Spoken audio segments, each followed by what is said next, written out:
Thanks కన్నా I'm feeling మా unit గురించి చెప్పాలంటే థ్యాంక్స్ అని కాదు, ప్రతి క్షణము మిస్ అవుతున్నాను మిమ్మల్ని.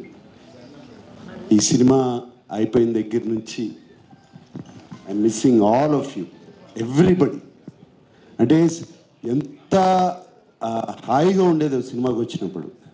మార్నింగ్ వర్క్ వచ్చినగానే అందరూ నవ్వుమొహాలు, ఎవ్వరికి ఇంత ఫాస్ట్గా పనిచేయాలి, ఫినిష్ చేయాలి సినిమాని ఎవ్వరు ఆ కష్టం ఎవ్వరూ చూపించలేదు. I miss you so much. చెప్పాలంటే I only think of this film all the time. God bless all of you. Thank you for this wonderful feeling. And September 20న మొదలుపెట్టాం కదా షూటింగు. నాన్నగారు బర్త్డే అని చెప్పి ఆ రోజున మొదలుపెట్టాము.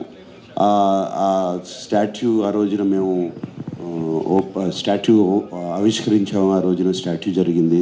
స్టాచ్యూ అయిపోయినగానే బయలుదేరుతుంటే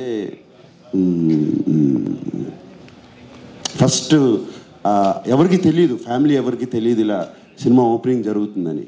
బయలుదేరుతుంటే అమలు అడిగింది, ఎక్కడికి వెళ్తున్నావు త్వరగా, ఇంత ఫాస్ట్గా ఏంటి త్వరగా, ఇప్పుడు అవుతుంది కదా, ఉండొచ్చు కదా, సినిమా స్టార్ట్ చేయాలని బయలుదేరుతున్నాను అన్నాను. అవును ఇప్పుడు సాయంత్రం వెళ్ళొచ్చు కదా. లేదు సంక్రాంతికి రిలీజ్ చేయాలి అని అన్నగానే అందరూ బిత్రమొహాలు వేసుకుని చూశారు నన్ను.